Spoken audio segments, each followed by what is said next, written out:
Which is more dangerous? A white collar thief who quietly rewrites the books, or a con artist who builds a kingdom of lies? Two financial crimes, both devastating and both can destroy lives. One of these can go unnoticed for years, bleeding billions in plain sight, and the other can destroy centuries of trust in minutes. Today, we are diving into lapping scheme and Ponzi scheme, two of the most devastating financial frauds ever committed. And by the end of it, you will know how to spot them, avoid them, and protect your future. Let's start with two men who shook the world of finance. Bernie Madoff, a hyperachiever, once the chairman of Nasdaq.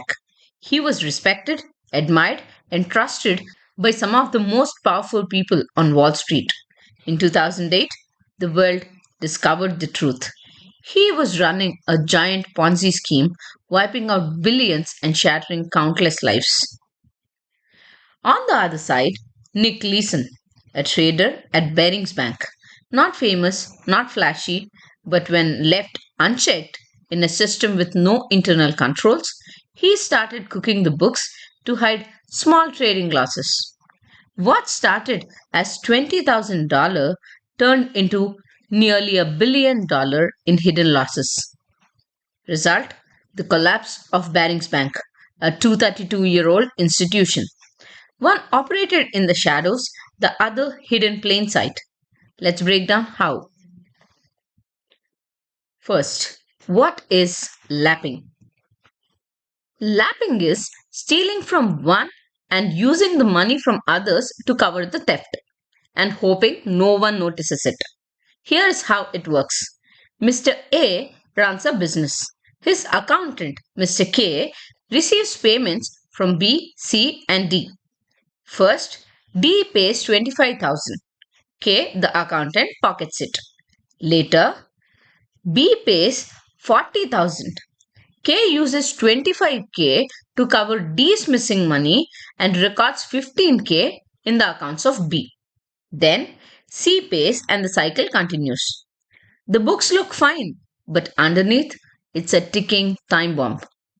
This is lapping, a fraud where past thefts are covered by future payments. It can be open ended and can go on until the perpetrator gets caught, or close ended, where the books can be manipulated to match over time. Sound small? Think again. Imagine this in a multi-million dollar company. ABC Private Limited earns 100 million quarterly from XYZ Bank, but their invoicing is messy. Wrong services billed under wrong purchase orders. The perpetrators continue to bill so, quoting system issues or last minute emergencies. Management, in desperation to meet numbers, may even approve such invoicing.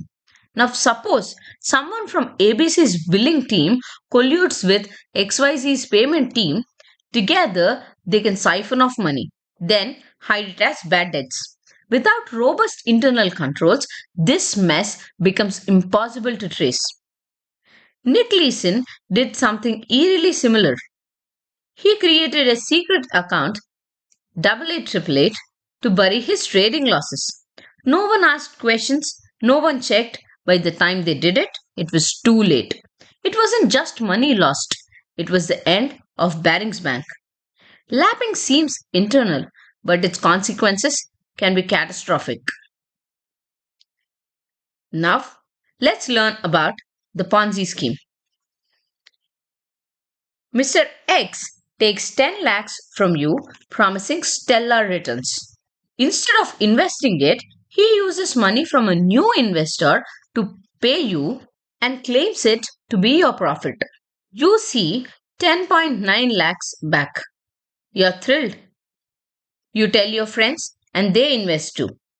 But there are no investments there, just a big giant lie fed by new money. It grows and grows until it ultimately collapses. When Bernie Madoff was caught, even the people who profited unknowingly were forced to pay it back. Imagine making returns, buying a house, and years later a court says, give it all back. Harsh? Maybe. Fair? Absolutely. One thing we should all understand here, right from its inception, the destiny of a Ponzi scheme is always to be doomed. Now, how to protect yourself? If you are a business owner, you can protect yourself from the lapping schemes by ensuring the segregation of duties. Never let one person to be the maker, checker, and approver of the transactions. Force mandatory time offs and rotate your employees periodically.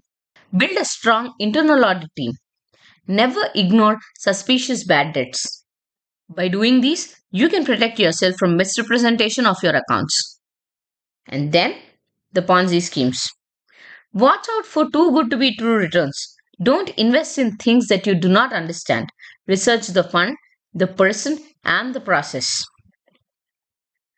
Finally, in the Mahabharata, Yudhishthira lost everything in a game of dice he couldn't stop playing. The game was rigged, yet he kept going. He lost 13 bets consequently, yet he continued. Why did we bring that up? Because when probability fails, fraud begins. Don't bet your future on deception masked as opportunity. Do let me know in the comments if I have missed something, and please share your experiences with any of these Ponzi schemes so that rest of us can be aware and learn from your experiences. If you like the video, like, share and subscribe. I am Accountant Sita. See you in the next episode. Thank you.